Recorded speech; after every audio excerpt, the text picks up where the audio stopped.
Hey y'all, I'm Mia. Hey, and I'm Kiara. And welcome to A Single Mother's Tale podcast, where we talk about motherhood, parenting, healing, elevation, and education. And we also talk about our own personal experiences as being single mothers, shedding light on those real conversations that mothers are afraid of having. We are telling the tales and raw truths about single motherhood. We hope at the end of this episode, our shared experiences offers clarity, insight, comfort, and support as we all are navigating through motherhood. Hi, my name is Kinesia. I'm a special guest today on what's the name of the podcast? A Single Mother's Tale. Then we gotta start on the toes. Okay. We gotta start on the toes. Alright, for real. Alright, so welcome back to another episode of A Single Mother's Tale. We have my personal friend, a long-time friend, not long-term, but short-term, long-term, forever, for lifers, whatever, Kinesia. Hi, guys. You gotta say my name, Kinesia. Oh, okay. All right, let's do it.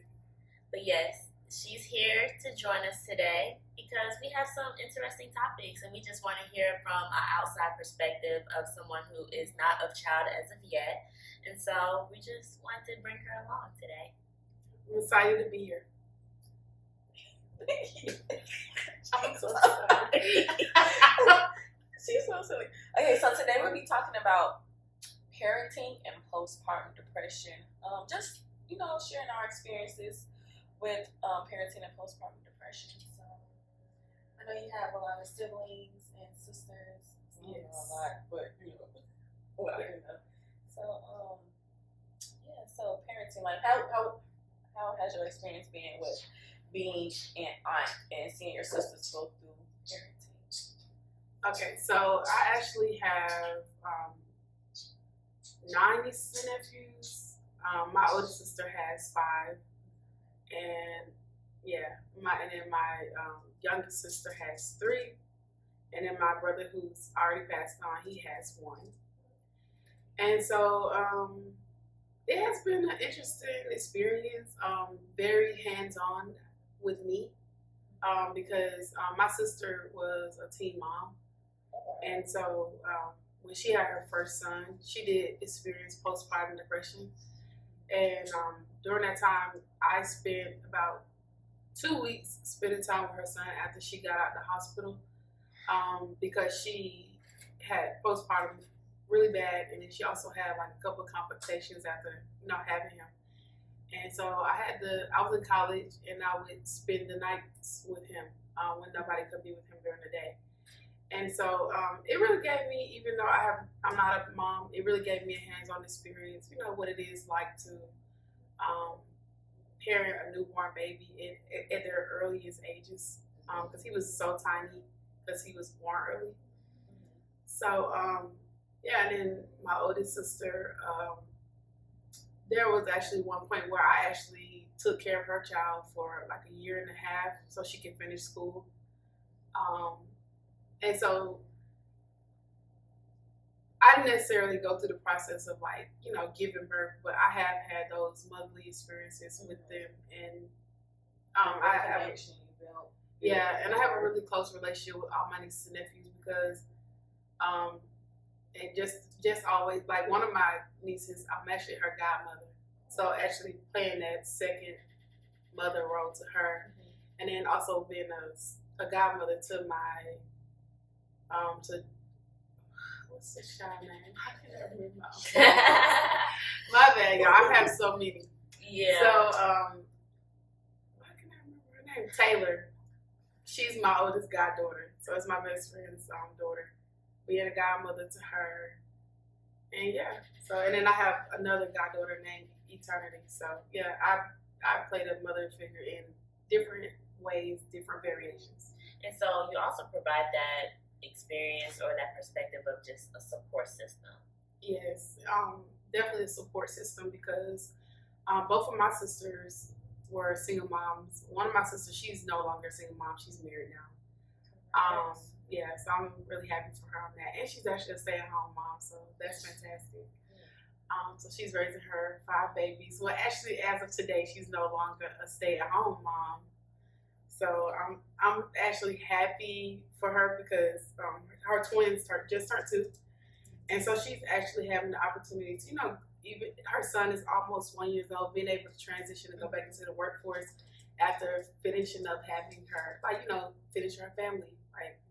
Her and her husband don't plan on having any more kids now. So she's just excited, to transition back in, and it's always been a great experience. A great experience, like being a support system for them, and always being somebody that can talk to them, or if it's even if it's financial things where they may need to step in that way, or it's even if it's them needing a break, like a break, getting them for a couple of weeks, or doing my little auntie vacations where it just be me and my mom and all the kids, and we'll go out of town together. We'll do that. I actually took them on their first airplane ride. Yeah. And so we spoke about postpartum, which is what this episode is about. And so can you share a little bit about your experience? And then I want to hear on the outside looking in, because first of all, that's not a concept that everybody's aware of. They find that they're very sad, they're angry, and then they have self-doubt that they're not a good mother. But that's a part of postpartum. Yeah, and I think a lot of people don't even, know what postpartum is, or even they don't really know that they're going through postpartum. Like for me, I went through postpartum, and I still have some moments, I would say, but I didn't know I was going through postpartum until one of my friends had just asked me. Her name is Myia. Shout out to Myia. I went to school with her, but she had asked me like mental questions, like what I was thinking and how I was feeling, and she's like, "Friend, you going through postpartum?" And then when you go to the doctor and they ask you all those questions after all your checkup, I would lie, because I'm like, they not about to give me no medication, whatever. But I went through postpartum real bad. Again, I didn't recognize that I was going through postpartum, and I knew it was getting really bad because I would be driving home in the car, I would pick her up from school. I had just came from work, and I would just have these images in my head of me just crashing my vehicle to her, and I'm like, that's the devil working. And the devil coming almost vulnerable moments. I was feeling the lack of support from my child's father. Just I didn't have no family down here. My friends was my biggest support, but it was just a lot for me to take on as being a first time mom. And it's a specific incident that sticks out in my head. I remember she had to be, I would probably say 3-4 months old, maybe not even that. I know I was just really fresh, and I recall her just crying and crying and crying. And I called my child's father, the first person I wanted to talk to, because I need help. I called him, and he was playing a game, and I was bawling my eyes out, and I'm like, I need help. I need you to just come and just come and help me. She won't stop crying. And he was just like, I don't want to hear that right now. You'll figure it out. And hung up the phone. I was crying even more. And then I called my mom. And they always be like, it'll be okay. If I did it, you can do it. No, this is different. I don't even know how to say it's different, but you experience whatever you experience. But I'm in this whole situation. I'm in a whole different state. I have nobody. And I remember going to the room, and I just remember she was screaming to the top of her lungs. And then at one point, I didn't hear no sound at all, complete silence. But I can see her mouth moving wide open. I can see tears running down her mouth, her eyes, but I literally didn't hear no sound. And I was standing there just looking at her, numb. And then it was just this little voice that's snap out of it, because I was bawling, crying too. I snapped out of it, and I just was like, let me just tend to my child. And from that moment, right then and there, I was like, I'm gonna be a single mom for the rest of my life. Nobody's going to be here to help me. Nobody's going to be here to support me. I have to do this, regardless if it gets tough, regardless of what's going to happen. I'm all she got, and she's all I got. So in that moment, I'm just like, let me just figure whatever out. Let me change a diaper. Let me give you some booby. Let me just rock you. And I just remember after I changed her, I just remember just having her on her back, and we just kept singing nothing but the blood of Jesus to calm me down, because the devil was working the devil come to kill and destroy, and he was trying to destroy me, like mentally and emotionally, knowing that I didn't have no support, and I always wanted my family. I wanted a family, so he was coming in to destroy me and to just, Lord knows, because if I wasn't strong enough, Lord knows what could happen. But I went through it bad, and I know I still have my moments where I start to do like little doubting, or maybe I'm not a good mom, or maybe I work a little bit too much. So I still have my doubt, but I went through postpartum real bad, like the first year of her life. So for me, it's just a blessing to even made it this far, to be making it on to 4 years with what I experienced. So again, I didn't even know that I was even experiencing postpartum until my friend began to ask me those questions. You try to lie and be like, I'm not going through this, but in actuality, I am. And when you're going through postpartum and people is trying to check up on you, we need to be honest with ourselves and honest with them, because in that moment when the devil was coming to destroy us, we may just end up taking that extra step and allowing him in. But when we have those angels from God, such as our friends or whomever, like a stranger that may just come and just talk to us in those moments, like, let's take that time to actually take those conversations serious and self-reflect on what we're going through. So that's my experience with postpartum. And I don't wish that on my worst enemy, honestly, either. Like, I don't wish that on nobody, because you just never know. And I was like real bad depressed. I remember not talking to a lot of my friends in the first beginning stages. Like, everybody would be like, "How you doing?" And I wouldn't respond back, because I was going through the motions of being a brand new mom and not really knowing what to really do. And I remember I wasn't even showering. Like, I would get up, do what I had to do for her, put her to sleep, pumping in between and trying to get me some rest, and pumping and trying to make sure I'm still producing milk. But and all in all, I was really just like going through it, like trying to survive. And then you off for 3-4 months, not working. Mm-hmm. So yeah, you getting 60% of your check from work. So now you're like, dang, a single mom, my child's father in a whole other state. Like, he don't want to say nothing to me. Like, how am I gonna really make it? Mm-hmm. So it's hard. Like, being a mom, like, everything hits you, like, and you just never know when you're gonna go through it. Some people go through postpartum as soon as they had a baby. Maybe it'll take them a week or two to go through it, or maybe it'll take 6 months for them to go through postpartum. You just never know when it hits you. But when it hits you, you're not gonna be ready or prepared for it. So some people, even it takes a year for some people as well. So I actually had a friend,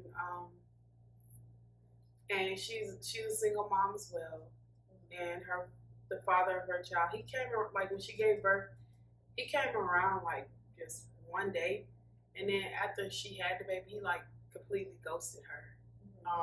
Didn't talk to her no more.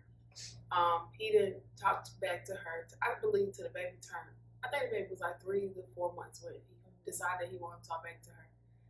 But I can recall me talking to her, and or just also just listening to conversations between her and her mother, and her mom kind of like in a way like telling me that she was going through postpartum, and to the point where she was like having ideations. And so and I just told her, I was just like, y'all can come live with me. So I let her and her baby come live with me, and I like just was there for her, Yeah. So when she needed that break, when she needed the shower, so I could feed the baby, even though the baby was breastfed, I tried my best to like do the little things that can help support her, to like take that burden off her. I remember her baby, I believe the second week, it was like the second or third day the baby was home. And she told me, she was just like, Kenisi, I literally sat in here and I just let my baby, same thing what you talked about, it's just like sitting there letting the baby cry. And I cried. I cried because I was like, what did I get myself into? I can't do this. All I wanted was rest. All I wanted was peace, and I couldn't get any of that because now I have to not only be responsible for myself, but also responsible for this person, and make sure that my body is fed, and make sure I'm well enough so I can create, milk for her, do things for her, and so and this person was my best friend like since high school, and to watch her go through that. And it was really nice to be able to like, be a support for her in those earlier days. Also watching my older sister go through that as well. And hers was a lot more severe. She went through a lot more. I would have to get permission to share her story, but I had drove to Florida, and I spent those couple of weeks with my sister. She was at her husband were about to move, and I went there and I packed up all her stuff. She didn't have to pack up nothing. I packed up everything for her. I let her just sit there and take care of her babies because she had twin babies. And so people don't realize how important that is to have that support system. Everybody don't get lucky to have that friend or that mother or that, that family member who's gonna step in and be like, okay, let me hold the baby for you while you go take a nap. Or everybody don't have the support system of having like, like they're the father of the child just to step in. So yeah. I always tell people, like, I'm not having no baby, or you shouldn't have no baby unless you got a family dynamic there with you. I don't see how people do it. I don't see how you do it. I don't. Well, yeah, friends really like you helped and came and watched my lessons from time to time for me. Like my other friends would go and pick her up if I was stuck at work. Like my friends really stepped in for me when I needed them. But again, like when you don't recognize that you're going through something, like how would anybody ever know? Yeah, You know, it's kind of like when a person experiences a mental breakdown or panic attacks or anxiety. It's something that it's unexpected, and you don't know what you're experiencing in that moment. So it's very natural to not know what you're experiencing.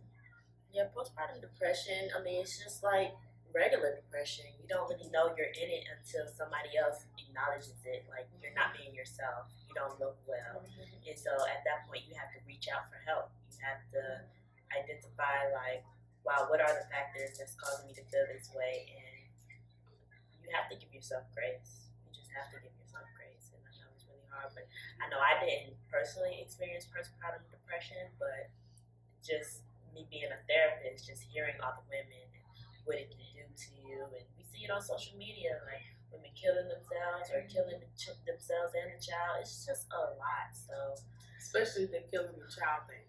Yeah, that happens so much. Yes, and they cry out for help.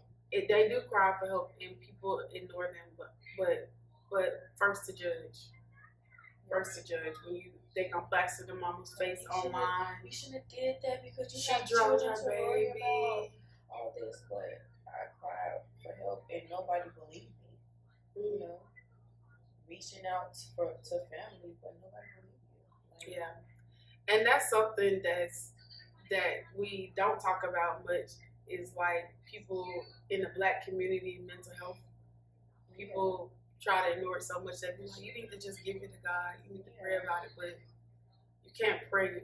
You can't pray away a mental dysfunction.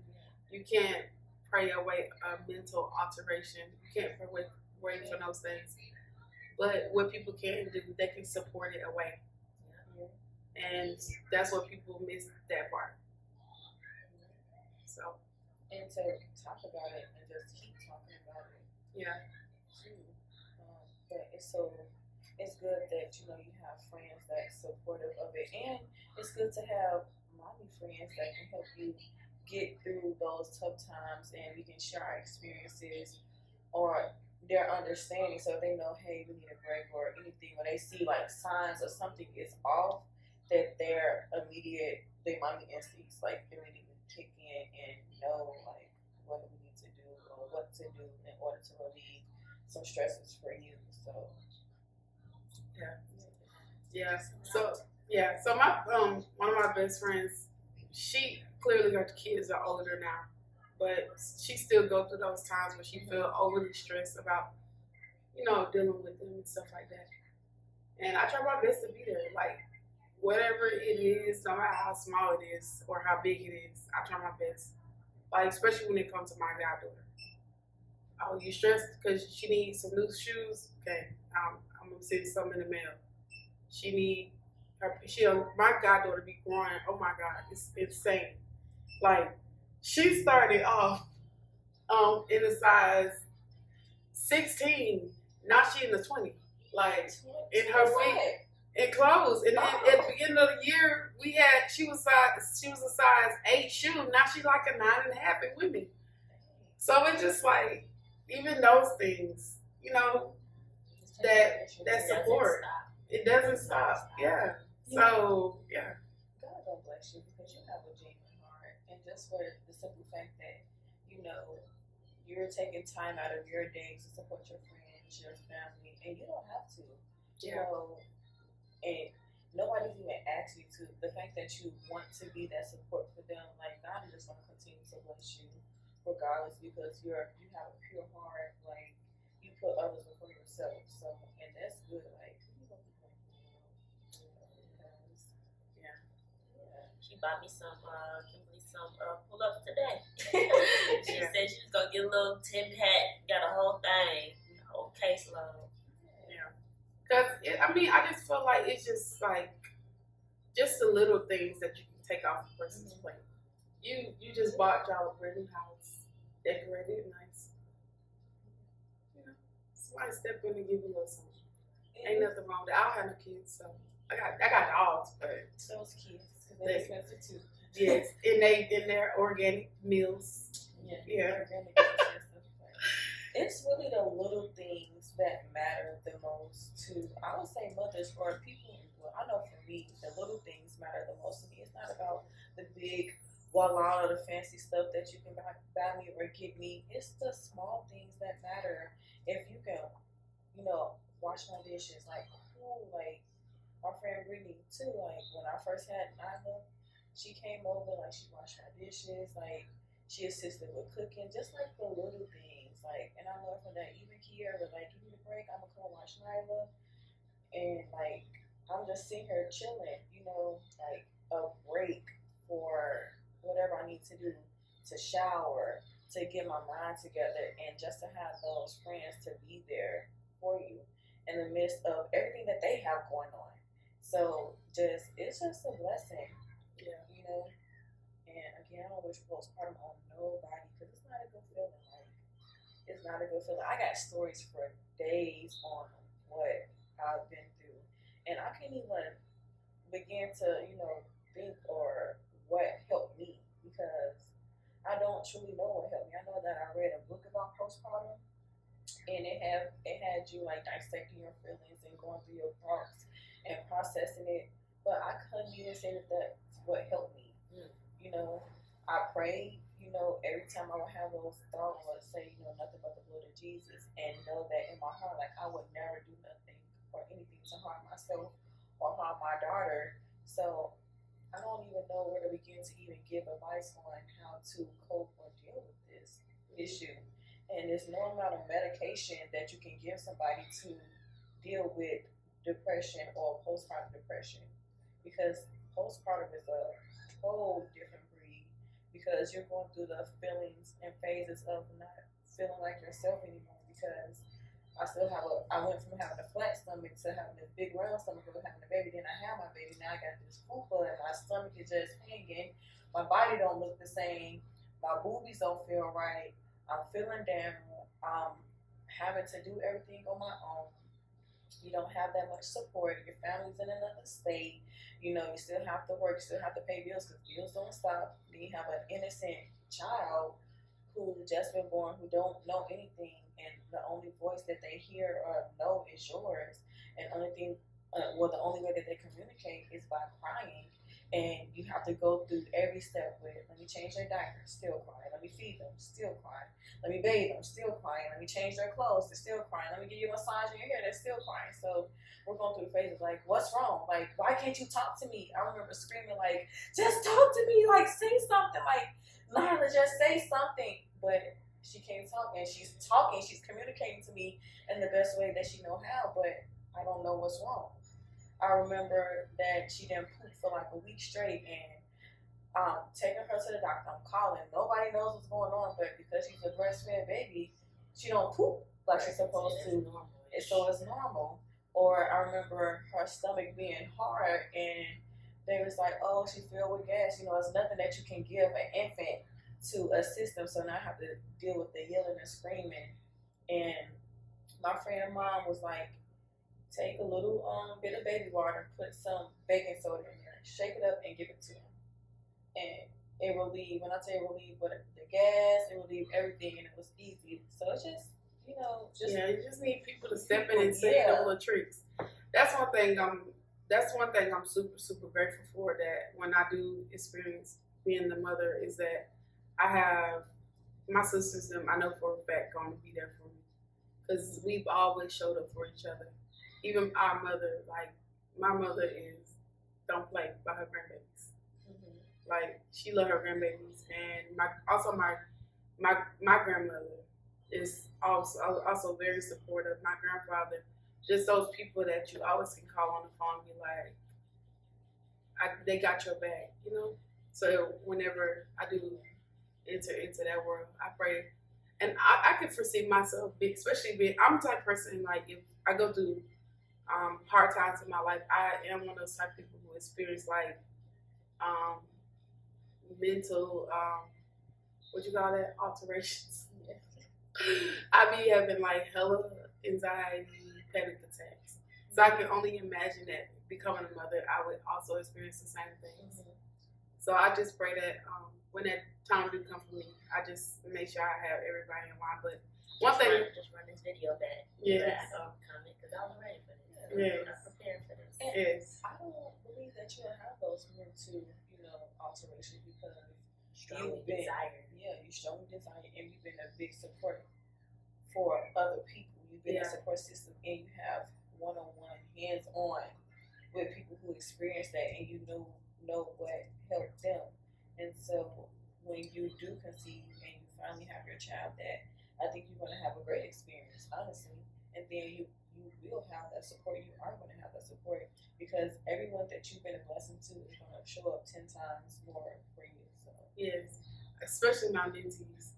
They every year they call me. They be like, so when you having this baby so we can spoil it and come get it and do all this stuff with it? I say, y'all give me time. I gotta give me a man first. So yeah, but I can't wait till that day come. It gotta be this year, y'all. It gotta be this year. We all want to have babies this upcoming year.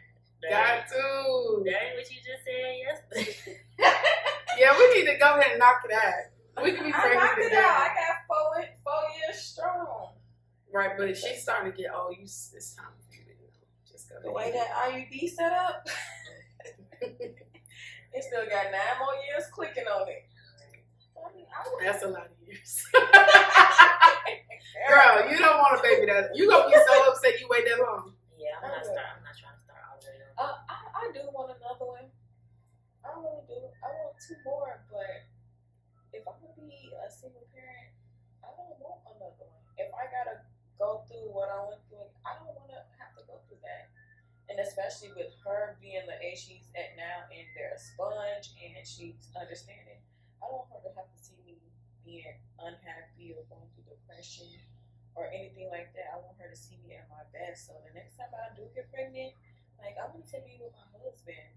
Yeah, and to be a happy experience. Be a happy, good experience. Like, I want it to be so good, because I had complications. I had issues that I was going through, and I had her early, and I want to this next, experience to be a good experience. And I want it to be filled with love. I want it to be happy. I don't want to go through a depressing, pregnancy. and then going through postpartum all over again. When if I with my husband or whatever, or no husband, I'm not even gonna say boyfriend, husband, I will have that support system, and then my mom is here with me too now, so I will have that additional support. But yeah, For sure. When you know better, you do better. yeah. So, and you can And take now you back got control me, of your too. happiness. Yeah. So I'm happy, but where he was at, because when I was pregnant at my birthday, he was there. I was, because I didn't know you were going through none of that. She would have told me, baby, I would have been right there too. Because baby, I help take care of babies, honey.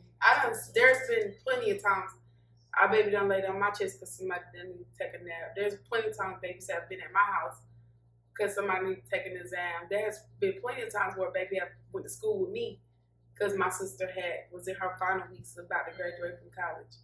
Like, I go to the back of mine. So, and Kiara, me and Kimberly locked in now, so you can send them my way. Cause that's my homegirl now. Cause at first she was not feeling me, but we good now. Them Cobra babies, they not feeling nobody. They gonna try you a million times. She and really will. The one time that you be like, alright nah, you. Like, I was impressed. I was impressed today. We went inside Target, and I went to go walk one way, and Kiara went to walk another. She saw me walking away. I said, "Who you coming with, your mom?" And she said, "It came my way." I was like, She like, I don't understand. I'm buying her outfit today too. We gonna get that. That's my little boo. She's so cute. And so, Kiara, for you, since you are a therapist and you have not experienced, postpartum, we're just hearing like a lot of different stories. Like, what's your take on postpartum? Like you guys expressed, you don't know that it's gonna hit you. Yeah, how can you tell? Yeah. So, you just have to identify how you need to be supported. You have to articulate it. And you also have to understand that other people don't have the tools. Everybody's not equipped with the tools to be able to help you. So you got to gravitate towards those people that you know are going to be there emotionally, physically, financially, in whatever way that you need help. Seek out help. There's nothing wrong with therapy. There's nothing wrong with talking about this issue with your friends, like bottling it up, because a lot of women, they feel guilty. They struggle with the guilt. Yeah. It's like, why do I feel like I don't have a mom with my child? Am I not a good mother? Say that stuff out loud. Let it out. Don't hold it in, because then that's when you're going to drive yourself crazy. So that's when it gets deeper, and then you don't have an outlet. Your outlet is talking about it. So that's my best advice that I give everybody. You have to talk about it. There's support groups. Talk to mothers. But coming into this world, Kimberly coming into this world, and I already got a lot of friends with kids. It's crazy. Everybody's kids are Jelena. Everybody, we all got kids around the same age, so that was nothing but a blessing. I think that's what helped me too. Like, Yeah, I was just about to ask you that. If y'all can do it, I for sure can do it. So I think having that part, but just, I know you were probably one of the first ones to get it popping off around in our circle. No, Jelena was the first one. But she over there, she over yonder. Oh. I'm talking about in our immediate circle. So. Well, after Jelena, because she was, and then it was me, and then she ended up getting pregnant too.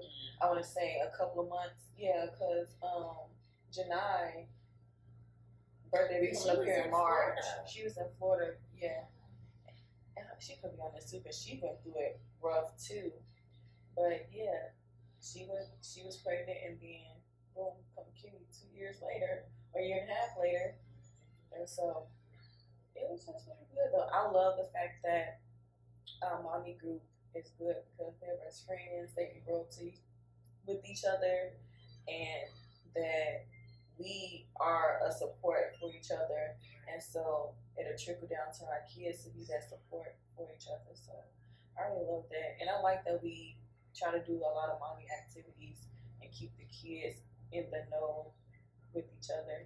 At least me and you, I should say, because Kimmy loves Nyla, Nyla loves Kimmy. I was like, I'm going to go to Kimmy house. Right. Kimmy. I'm not gonna lie, I be a little jealous because people be having my sisters and they have all these parties and they be inviting each other to stuff. And then I'll be like, nobody invited me because I ain't got no kids. I think one of the reasons why I possibly didn't deal with postpartum is because I don't struggle with a lot of like depressive states or anything of that nature. So I think it was just convenient to not have to deal with it when I became pregnant. But as you guys both know, I have a strong support system with my family as well. So I stayed at my parents' house the first week, like the first 5 days. I was just at their house, sleep. And they had the baby. And that's a blessing too. I would always say that that was a blessing. And Jalika too, she had a strong support system too, because her family would drive down every week to Florida, which is good. So y'all have good, strong support systems, which is, again, during these times of our life, we need a good support system. So we need to surround ourselves. If we don't have family, here we need to surround ourselves with like-minded people, good people, and have those, good friends. And off topic, but on topic, but can be another topic, is it's very important when you're dating somebody, you need that relationship with their family. A lot of people are like, I don't care about their mama, they're going to be lying. No, you need to care about their mama. You need to. Yeah, I hate that toxic mentality that people be having. When people be like, I don't need that. Yes, you do. You need everybody. I can call any one of Kimberly's aunties on her daddy's side, and they no problem. I don't. That's why I can carry myself the way I do, because I feel confident in that. Like even if I don't ask, I know that they're there. So I can't imagine walking with a child and not knowing that if something was to happen, Kimberly done took plenty of naps at my house when she was a little girl. Yeah, she's good. Little. I got that too, but they're miles and miles and miles and miles away. So, hopefully, eventually, we can meet in the middle somewhere, but she has that support too when the time comes, but it's just far away. It's there, but just far. Yeah. But yeah. Y'all tune in. Y'all definitely put in the comments how you feel as though, people can reach out for help, or why you didn't reach out for help, or share your experiences with us. We would like to listen. We would like to know, you are not alone in this parenting or motherhood or single relationship. It can be lethal, but you gotta take that control. You have to. Tip for today. We doing a tip. We doing some financials. What we doing? So the tip that I have that most people always get confused by is about why their credit score is not raising and why they're still stuck at like a 600. One of those primary reasons is because we think that things like apartments, car notes, increase your credit score, but it doesn't. What increases your score is the credit utilization that you hold on credit cards. And so how you build that relationship with banks is that you build that relationship on a small scale. So how I started was like Capital One. Also, my next one was Navy Federal. So I started off with like $1,000 with Capital One, and then I got my second one with Navy Federal, and my one with Navy Federal was like $2,000. And so what I did was I just like used the card, paid it off, used the card, paid it off. I'll have the money for like big purchases, and I'll save and put in my savings, and then I'll use the credit card, and then wait till the statement come out, then pay it off. But you gotta let the balance sit for at least for each billing cycle. Then you pay it off. You don't pay it off immediately, and I feel like a lot of people get that confused. And then you just work to increase your utilization and get that higher score. I've gotten my score all the way up to 780, and my credit utilization is like at 48,000. So yeah, you have to just it take years to start, but especially if you're young, start now. So we're going to tell them keep that credit utilization at 10%. Yeah, less than 30%. Every card that you have, always keep it less than 30%. If not, it starts to hit. It starts to increase. Yeah, it's not only just interest, but it also messes up the utilization, which is like a medium level of your credit, of how much impact on your credit. So yeah, and it'll drop your score major points. It really will. And don't ever listen to people when they tell you, "Oh, you don't need to pay that bill. Don't worry about it." No, pay your bills. Who giving out that advice? That's crazy. Yeah, there's a lot of people that give out that advice. Or That's that hood rich advice. We used to be like, "I let it hit my credit and know nothing about Look, or just dispute it. No, don't just dispute it. Pay it off. Pay these people because they still can go back and see it, especially banks. Banks can always hold that against you. So pay it off. Pay off your debt. Even if it's medical debt, pay off your debt. I guess that means it's time to wrap it on up, huh? You sleepy? She said she'd be quiet. No, she said she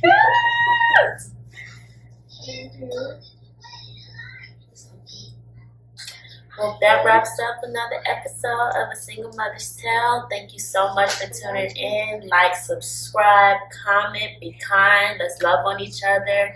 And shout out to Kinesia for joining us today. And thank you for the financial tip. And we'll be back next week.